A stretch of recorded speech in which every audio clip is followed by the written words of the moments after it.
Doctor Sukumar Reddy గారు retired principal నాతో పాటు పార్టిసిపేట్ చేస్తున్నారు.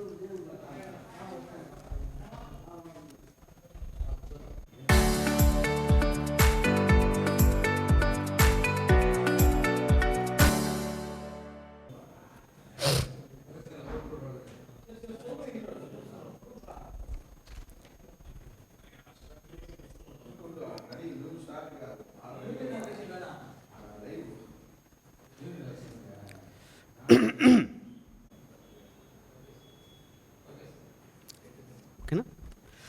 అందరికీ నమస్కారం. నీటి ప్రాజెక్టులకు సంబంధించి, ఆంధ్రప్రదేశ్ హక్కులకు సంబంధించి, ముఖ్యంగా రాయలసీమ ప్రాజెక్టుల భౌతికమైన నేపథ్యంలో ఈ మీడియా సమావేశం ఏర్పాటు చేయడం జరిగింది.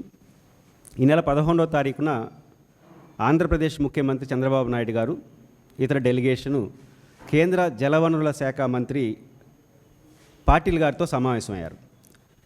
సాధారణంగా చంద్రబాబు నాయుడు గారు ముఖ్యమంత్రిగా కానీ ప్రతిపక్ష నాయకుడిగా కానీ ఎప్పుడు ఢిల్లీకి వెళ్ళినా ఏ డెలిగేషన్స్తో మాట్లాడినా సమావేశానికి ముందు ఎందుకు సమావేశం అవుతున్నారు, సమావేశం తర్వాత బ్రీఫ్ చేసి వారి ఉద్దేశాన్ని ప్రజలను ఉద్దేశించి చెప్పే అలవాటు ఉంది. ఎందుకో ఈసారి కూటమి అధికారంలోకి వచ్చిన తర్వాత ముఖ్యంగా జలవనరులకు సంబంధించి కానీ తెలంగాణ ఆంధ్రప్రదేశ్ జల వివాదాలకు సంబంధించి ఏ సబ్జెక్ట్ వచ్చినా ముందు కానీ వెనక్కి కానీ మాట్లాడట్లేదు, గుమ్మనంగా ఉంటున్నారు. దీంతో పత్రికల్లో వచ్చిన కథనాల ఆధారంగా తీసుకునే పౌర సమాజం స్పందించాల్సిన పరిస్థితి వస్తూ ఉంది. 11వ తారీఖున సమావేశమైన సందర్భంలో ఒక ప్రముఖ తెలుగు పత్రిక కానీ ఇతర పత్రికల్లోనే ఒక కథనం వచ్చింది. కేంద్ర మంత్రి పాటిల్ గారు రంగారెడ్డి పాలమూరు ఎత్తిపోతల పథకానికి ఆంధ్రప్రదేశ్ ప్రభుత్వం అభ్యంతరం చెప్పకపోతే మీకు కావలసిన నల్లమల సాగర్, గోదావరి నల్లమల సాగర్ ఆలోచిస్తాము అని చెప్పి అన్నట్లు, దానికి ఆంధ్రప్రదేశ్ ముఖ్యమంత్రి చంద్రబాబు నాయుడు గారు మేము విశాల దృక్పథంతో ఆలోచిస్తామని అన్నట్లు ఆ పత్రిక కథనం. దీనిపైన ఆంధ్రప్రదేశ్ ప్రభుత్వం స్పందించాలి, ఎందుకంటే ఇది రాష్ట్ర భవిష్యత్తుకు సంబంధించిన అంశం. ఆంధ్రప్రదేశ్ ప్రభుత్వం గోదావరి నీళ్లను రాయలసీమకు తీసుకొచ్చాలన్న ప్రాజెక్టు పేరుతో గోదావరి బనకచెర్ల, పోలవరం బనకచెర్ల, మొదట నల్లమల సాగర్గా ముందుకు తీసుకొస్తూ ఉంది. ఈ ప్రాజెక్టు అనుమతి కోరుతూ కేంద్ర ప్రభుత్వాన్ని అడిగే క్రమంలో సంబంధం లేనటువంటి తెలంగాణలో ఉన్నట్టు దక్షిణ తెలంగాణలో శ్రీశైలం ఎగువ భాగం అంటే రంగారెడ్డి పాలమూరు ఎత్తిపోతల పథకాన్ని మీరు అభ్యంతరం చెప్పొద్దండి అని కేంద్ర మంత్రి అనడం ఆంధ్రప్రదేశ్ని అవమానించడం, ఆంధ్రప్రదేశ్ హక్కుల్ని హరించబేయడమే. ఎందుకంటే తెలంగాణ రంగారెడ్డి పాలమూరు ఎత్తిపోతల పథకాన్ని అడుగుతుంది, అది వాళ్ళ రైట్, వాళ్ళ రాష్ట్ర ప్రజల అవసరాలు కావచ్చు. మనకు రాయలసీమకు సంబంధించి దానికి ఎటువంటి కేటాయింపులు లేవు. రాయలసీమలో ఉన్నటువంటి గాలేరు నగరి, హంద్రినివా లేదా ప్రకాశం జిల్లా వెలుగొండ, పోతిరెడ్డిపాడు నీళ్ళు తీసుకొచ్చేటప్పుడు తెలంగాణ ప్రభుత్వం అనవసరమైన అభ్యంతరాలు చెప్తా ఉంది. మన ప్రాజెక్టులపైన వాళ్ళ అభ్యంతరం చెప్తున్నారు, వాళ్ళ ప్రాజెక్టులపైన ఆంధ్రప్రదేశ్ ప్రభుత్వం అభ్యంతరం చెప్తా ఉంది. ఇది రెండు రాష్ట్ర ప్రభుత్వాలు తేల్చుకోవాలి. కేంద్ర ప్రభుత్వం మాధ్యేయ మార్గంగా పెద్ద మనిషిగా వ్యవహరించాలి. అలాంటిది కేంద్ర ప్రభుత్వం తెలంగాణ ప్రతినిధులు లేకపోయినా కూడా నేరుగా తెలంగాణ ప్రతినిధిలాగా మాట్లాడడం అనేది అభ్యంతరకరం. ఇక్కడ ఆంధ్రప్రదేశ్ ప్రభుత్వం గుర్తించాల్సింది, అభ్యంతరం చెప్పుండాలి అక్కడ నిజంగా ఆ మంత్రి గారు అట్లా మాట్లాడుంటే. ఎందుకంటే మనం గోదావరి నుంచి నీళ్ళు తీసుకొచ్చి ఒక ప్రపోజల్ మీరు అడిగినప్పుడు సంబంధం లేని రంగారెడ్డి ఎత్తిపోతల పథకం ఎందుకు తీసుకొస్తున్నారు? ఎందుకంటే కేంద్ర ప్రభుత్వం నదుల అనుసంధానంలో భాగంగా గోదావరి కావేరి అనుసంధానం ప్రక్రియను ముందుకు తీసుకొస్తూ ఉంది. దీనికి తెలంగాణ ఒప్పుకోవాలి, కృష్ణా భాగస్వామ్యం అన్నీ ఒప్పుకోవాలి. రంగారెడ్డి పాలమూరు ఎత్తిపోతల పథకానికి పర్మిషన్ ఇచ్చేస్తే, వాళ్ళకి అవకాశం ఇచ్చేస్తే వాళ్ళ సమస్య పరిష్కారం అయిపోతుంది. అప్పుడు మీ సమస్యల పరిష్కారం అవుతాయనే ఒక బ్లాక్మెయిలింగ్ టాక్టిక్స్ లాగా ఉంది అలా మాట్లాడడం కేంద్ర మంత్రి ఆ పత్రిక వచ్చిన కథనం మేరకు. ఈ సందర్భంగా ముఖ్యమంత్రి గారు విశాల దృక్పథం మీకేంటి మాకేంటని ఒక పక్క తెలంగాణ ప్రభుత్వం ప్రతి ప్రాజెక్టు పైన కంప్లైంట్ చేస్తూ ఉంది, రాయలసీమ ప్రాజెక్టులు ముఖ్యంగా. ఇలాంటప్పుడు మనం కూడా అభ్యంతరం చెప్పాల్సిన అవసరం ఉంది, చెక్ అండ్ బ్యాలెన్స్ అవుతుంది. అలా ఏమీ లేకుండా వాళ్ళ ప్రాజెక్టుల విషయంలో ముందడికి వెళ్తా ఉంటే మన ప్రాజెక్టులు పాలమూరు ఎత్తిపోతల పథకానికి మనం అభ్యంతరం చెప్పకపోతే, పర్మిట్ చేస్తే 90 టీఎంసీల నీళ్లు రంగారెడ్డి పాలమూరు ఎత్తిపోతల పథకానికి తీసుకుంటారు. ఇంకొక 30 టీఎంసీల నీళ్లు దిండి ఎత్తిపోతల పథకానికి కూడా వచ్చి తీసుకుంటారు. మొత్తం 120 టీఎంసీలు ఇప్పటివరకు హక్కుగా లేని ప్రాజెక్టులకు హక్కుగా వస్తాయి. మన పరిస్థితి ఏంటి? దీనికి ఆంధ్రప్రదేశ్ ప్రభుత్వం సమాధానం చెప్పాల్సిన అవసరం ఉంది. అదే సందర్భంలో రాష్ట్ర ప్రభుత్వం రాయలసీమలో ఉన్నటువంటి కృష్ణా తుంగభద్ర నీళ్లను ఉపయోగించుకునే ప్రాజెక్టులు పక్కన పెట్టేసి ఎక్కడో గోదావరి నీళ్ళని తీసుకొచ్చి రాయలసీమకు తీసుకొచ్చే ప్రయత్నం చేస్తూ ఉంటారు. నిజానికి తుంగభద్ర నీళ్లు రాయలసీమకు హక్కుగా 111 టీఎంసీలు ఉన్నాయి, మన కళ్ళ ముందు ఉంది. కృష్ణా తుంగభద్ర కలిస్తే 137 టీఎంసీలు ఉన్నాయి. ఇంకా వరద జలాలు, మిగులు జలాలు ఉన్నాయి. వీటన్నిటిని ఉపయోగించుకొని 40-50 వేల కోట్ల రూపాయలు గతంలో జగన్మోహన్ రెడ్డి గారు ముఖ్యమంత్రిగా ఉన్నప్పుడు రాయలసీమ మిటిగేషన్ ప్రాజెక్టు పేరుతో 40 వేల కోట్ల రూపాయలతో రాయలసీమ అన్ని ప్రాజెక్టు పూర్తి చేయడానికి ఒక ప్రాజెక్టు రూపొందించారు. ఆ ప్రాజెక్టు 40-50 వేల కోట్లతో కనీసం జిల్లాకు ఒక 50 టీఎంసీలు నీళ్ళు ఇవ్వచ్చు, అప్ టు ప్రకాశం జిల్లా వరకు. దాన్ని వదిలేసి 1,00,000 కోట్ల రూపాయలతో గోదావరి నుంచి బనకచర్లకు నీళ్ళు తీసుకొస్తామని ప్రభువులు చేయడానిక, రాయలసీమ ప్రజలను మోసం చేయడానిక. సాధ్యంగాని ప్రాజెక్టులు రాయలసీమకు చెప్తున్నారు. ఆ ప్రాజెక్టుల పేరుతో ఈరోజు మొదటికే మాసం వచ్చే పద్ధతిలో కేంద్ర ప్రభుత్వం వ్యవహరిస్తూ ఉంది. ముఖ్యంగా ఆంధ్రప్రదేశ్ ప్రభుత్వం ప్రధానంగా రాయలసీమ కానీ ఆంధ్రప్రదేశ్ నీటి హక్కుల విషయంలో రాజీ ధోరణి ప్రదర్శిస్తూ ఉంది. అనేక అంశాలు అది రుజువు అవుతోంది. దీనిపైన ఆంధ్రప్రదేశ్ ప్రభుత్వం స్పందించాలి. మీరు సరిగ్గా స్పందించలేదు కాబట్టే కేంద్ర ప్రభుత్వం ఇలా మాట్లాడుతుందని కోల్సి వస్తుంది. ఎందుకంటే ఈరోజు పోలవరం ఎత్తుమట్టానికి సంబంధించి తెలంగాణ ప్రభుత్వం మళ్ళీ అభ్యంతరం చెప్తా ఉంది. తెలంగాణ ఎత్తుమట్టం, పోలవరం ఎత్తుమట్టం ఎంత ఉండాలి, ఎత్తుమట్టం కారణంగా నీళ్లు మునక వస్తే 7 మండలాలు కలిపేయాలని నిర్ణయం తీసుకున్నారు. అన్నీ అయిపోయిన తర్వాత మళ్ళీ తెలంగాణ ప్రభుత్వం అభ్యంతరం చెప్తా ఉంది.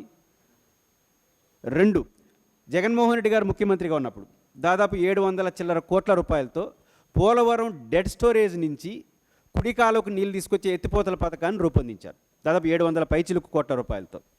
ఆ ప్రాజెక్టును అభ్యంతరం చెప్తోంది ఈరోజు తెలంగాణ ప్రభుత్వం. ప్రభుత్వం మారుండొచ్చు, కొత్త ప్రభుత్వం వచ్చుండొచ్చు, కానీ మన హక్కు కదా. గోదావరి నీళ్ళు 120 రోజులు ఉంటుంది, గోదావరి 120 రోజులు ప్రవహిస్తుంది. ఆ తర్వాత మిగిలిన రోజులు నీళ్ళు ఉండవు. అప్పుడు డెడ్ స్టోరేజ్లో కూడా కొన్ని టీఎంసీలు నీళ్ళు ఉన్నప్పుడు ఆ డెడ్ స్టోరేజ్ నీళ్ళను కూడా కుడి కాలువ అంటే రైట్ బ్రాంచ్ కెనాల్, పట్టిసీమ అని పేరు పెట్టారనుకోండి, కుడి కాలువలో లిఫ్ట్ చేయడం ద్వారా ఆ నీళ్ళు కూడా ఉపయోగించుకోవచ్చు అనే ఒక మంచి ప్రణాళికను జగన్మోహన్ రెడ్డి గారు 700 చిల్లర కోట్ల రూపాయలతో ఆ రోజు రూపొందించారు. అప్పుడేం టీఆర్ఎస్ వాళ్ళు ఏమనలేదు. ఇప్పుడు మీరు బాగున్నామనే ప్రభుత్వం వచ్చిన తర్వాత ఇప్పుడు ఆయన తెలంగాణ ప్రభుత్వం దీనికి కూడా అభ్యంతరం చెప్తుంది. ఇది కూడా మాకు అభ్యంతరం. ఆంధ్రప్రదేశ్లో కట్టబోయే పోలవరం ప్రాజెక్టులో ఆ నీళ్లు పోతే మళ్ళీ సముద్రంలో పోతుంది. ఏంటి తెలంగాణకు అభ్యంతరం? వాళ్ళు అభ్యంతరం చెప్తుంటే మనం ఎందుకు కనీసం నోరు మీద పట్టలేదు, రియాక్ట్ కావట్లేదు? ఈ విషయం కూడా ప్రభుత్వం సమాధానం చెప్పాల్సిన అవసరం ఉంది. అదేవిధంగా రాయలసీమ ఎత్తిపోతల పథకం. రాయలసీమ ఎత్తిపోతల పథకం శ్రీశైలం డ్యామ్ బ్యాక్ వాటర్ని తీసుకునే ఒక మంచి ప్రాజెక్టు. ఎందుకంటే శ్రీశైలం ప్రాజెక్టు గతంలో 300 పైచిలుకు టీఎంసీలతో నిర్మాణం చేస్తే ఈరోజు 200 కిందకు పడిపోయింది పూడిక వల్ల. వరద రోజులు తగ్గిపోయినాయి, వరద ప్రవాహం ఎక్కువ ఉంది. అందువల్ల నీళ్ళు వచ్చినట్టు లిఫ్ట్ చేసుకోకపోతే రాయలసీమ ప్రాజెక్టులకు నీళ్లు రావు. కాబట్టి జగన్మోహన్ రెడ్డి గారు దాదాపు 7-8 వేల కోట్ల రూపాయలతో 90% పని పూర్తి చేసి రాయలసీమ ఎత్తిపోతల ఒక దశకు వచ్చింది. తెలంగాణ ముఖ్యమంత్రి గారు నిండు అసెంబ్లీలో రాయలసీమ ఎత్తిపోతల పథకం నేనే ఆపించానని చెప్పారు. ఆయన చెప్పాడు కాబట్టి మేము నమ్మట్లేదు. ఆంధ్రప్రదేశ్ ప్రభుత్వం రియాక్షన్ ఏంటి? పేలర్స్ వదులుతుంది. ముఖ్యమంత్రి అసెంబ్లీలో మాట్లాడిన తర్వాత ఆంధ్రప్రదేశ్ ముఖ్యమంత్రి అదే రీతిలో స్పందించాలి. మంత్రులు స్పందించరు. పైపెచ్చు వారం రోజుల తర్వాత నెమ్మదిగా అసలు ఆ ప్రాజెక్టు వల్ల ఉపయోగం లేదన్నట్టు మాట్లాడుతున్నారు. ఇప్పుడు తెలంగాణ చేతికి ఆయుధం ఇచ్చినట్టే కదా. రాయలసీమ ఎత్తిపోతల పథకం హక్కుగా అట్లే ఉంటే, మన హక్కులు సాధించుకుంటే ఈ ప్రభుత్వం కాబట్టి వచ్చే ప్రభుత్వం చేస్తుంది. ఇప్పుడు ఉదాహరణకు గుండ్రేవలో ఉంది, 40-50 దాదాపు 20-30 ఏళ్ళ క్రితం ఆమోదం పొందింది. ఆ ప్రాజెక్టు హక్కుగా ఉంది కాబట్టి ఏ ప్రభుత్వం చేయకపోయినా రేపు వచ్చే ప్రభుత్వం చేస్తుంది.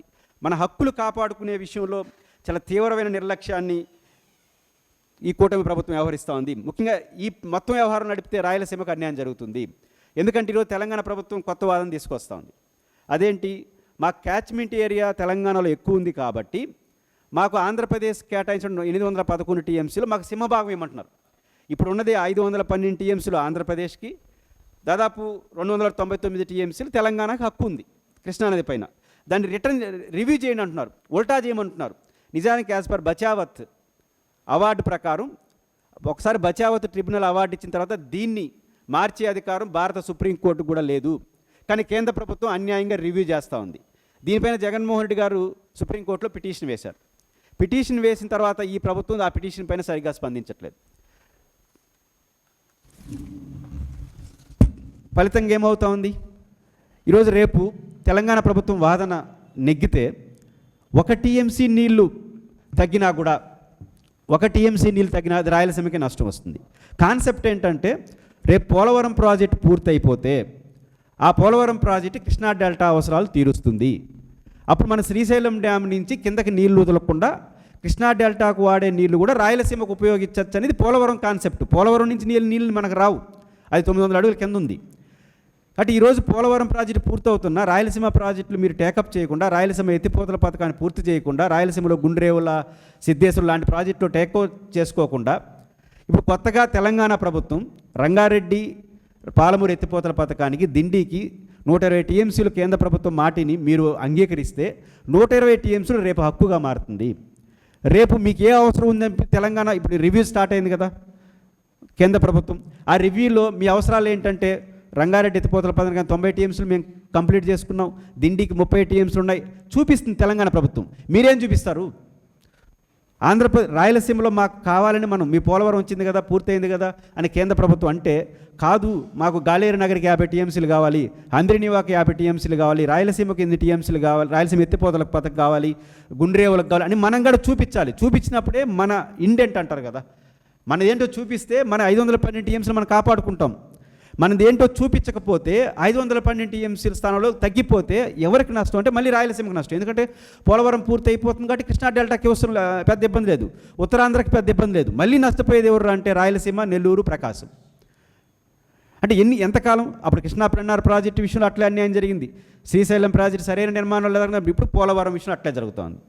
కాబట్టి ఇప్పటికైనా ఆంధ్రప్రదేశ్ ప్రభుత్వం తెలంగాణ లేవనెత్తుంటే అనేక అభ్యంతరాల విషయంలో సూటిగా మాట్లాడాల్సిన అవసరం ఉంది, చాలా స్పష్టంగా మాట్లాడాల్సిన అవసరం ఉంది. అలా మాట్లాడకుండా మేము విశాల దృక్పథంతో ఆలోచిస్తాం. విశాల దృక్పథం అనేది సరైందేనా? విశాల దృక్పథం ఎప్పుడు ఇద్దరూ కలిసి మాట్లాడుకునేటప్పుడు విశాల దృక్పథం, నీకింత నాకింత అని. ఎదుటి వ్యక్తి ఏ చిన్నదాన్ని కూడా కంప్లైంట్ చేస్తున్నాడు రేవంత్ రెడ్డి గారు. చివరికి నేను ఒక తెలంగాణలో ఈ ప్రభుత్వం కాదు కానీ గత ప్రభుత్వం ఉన్నప్పుడు మేమందరం కలిసి ఒక టీం వెళ్ళి తెలంగాణలో ఉన్నటువంటి ఒక అధికారిని కలిసాం. ఆయన పేరు చెప్పడం ఇప్పుడు ధర్మం కాదు కాబట్టి చెప్పట్లేదు. సార్ మీరు సిద్ధేశ్వరం లాంటి ప్రాజెక్టులకు ఎందుకు అభ్యంతరం చెప్తున్నారు అన్న, మీకేమైనా నష్టమని అడిగినా, లాభ నష్టాలను చూడవండి, మ్యాక్సిమం అభ్యంతరాలు మీ దగ్గర లిస్టు పెడితే మీరు దాడికి వస్తారు అన్నాడు. అంటే మీ దగ్గర కంప్లైంట్లు ఉంటే మాకు కావాల్సిన విషయాలు రాజీ పడతాం, మేము 10 కంప్లైంట్లు మీ మీద పెడతాం, మీరు ఒక 10 కంప్లైంట్లు మా మీద పెడతారు, రాజీ పడతాం, కంప్లైంట్లే లేకపోతే మీ ఇష్టం చెడు పోతారు కదా అంటాడు. ఇప్పుడు తెలంగాణ ప్రభుత్వం అదే సిస్టంలో పోతూ ఉంది. ఇక్కడ మనం ఏంటి, మన సిస్టమ్ ఏంటి? విశాల దృక్పథం. విశాల దృక్పథంలో మన పాత్ర ఏంటి? ఇంకా జగన్మోహన్ రెడ్డి గారు అధికారంలో ఉన్నప్పుడు ఒక ప్రపోజల్ ముందుకు వచ్చింది, శ్రీశైలం కృష్ణా ప్రాజెక్టులు అన్నింటినీ KRNB పరిధిలోకి తీసుకోవాలి. ఎందుకంటే తెలంగాణ ప్రభుత్వం ఎక్కడ అయినట్లేదు. శ్రీశైలం లెఫ్ట్ బ్రాంచ్ నుంచి విద్యుత్ ఉత్పత్తి చేయకూడదని నిబంధన కూడా చేసేస్తూ ఉంది. శ్రీశైలంలో మినిమం వాటర్ లెవెల్ మెయింటైన్ చేయట్లేదు, దానివల్ల రాయలసీమకు నష్టం జరుగుతూ ఉంది. ఇందుకు జగన్మోహన్ రెడ్డి గారు ఏం చెప్పారు, ప్రభుత్వాలు అయిన పరిస్థితి లేరు, వాళ్ళు ఇష్టం వచ్చినట్టు చేస్తున్నారు. కాబట్టి దీని అన్నింటినీ KRNB పరిధిలోకి రావాలి, దానికి అయ్యే ఖర్చు 200 కోట్ల రూపాయలు మేము ఇవ్వడానికి సిద్ధమని చెప్పి జగన్మోహన్ రెడ్డి ముందుకు వచ్చారు. తెలంగాణ ముందుకు రాలేదు. ఇప్పుడు ఆంధ్రప్రదేశ్ ప్రభుత్వం స్టాండ్ తీసుకోవాలి కదా. ఇప్పుడు కృష్ణా యాజమాన్య బోర్డు పరిధిలో ఉంటే రూల్స్ అన్ని పాటిస్తారు, రూల్స్ అన్ని పాటిస్తే రాయలసీమకు రాష్ట్రానికి లాభం. కాబట్టి ఈ విషయంలో ఆంధ్రప్రదేశ్ ప్రభుత్వం రంగారెడ్డి ఎత్తిపోతల పథకం మీద కేంద్ర మంత్రి చేసిన ప్రకటన పైన ఆంధ్రప్రదేశ్ ప్రభుత్వం తక్షణం స్పందించాలి. స్పందించకపోతే మీరు పరోక్షంగా దానికి అంగీకరించినట్టు అవుతుంది. దానికి అంగీకరించినట్టయితే రాయలసీమకు అన్యాయం చేసిన వాళ్ళు అవుతారు. సీరియస్గా ఆలోచించి దీనిపైన స్పష్టం చేయాలి. పత్రికల్లో వచ్చిన వార్తలు నిజమా కాదా, కేంద్ర మంత్రి ఆ ప్రతిపాదన పెడితే మీ అభ్యంతరం చెప్పారా లేదా, లేకపోతే మళ్ళీ అవసరం అయితే ఉందని నేను రాష్ట్ర ప్రభుత్వాన్ని డిమాండ్ చేస్తున్నాను.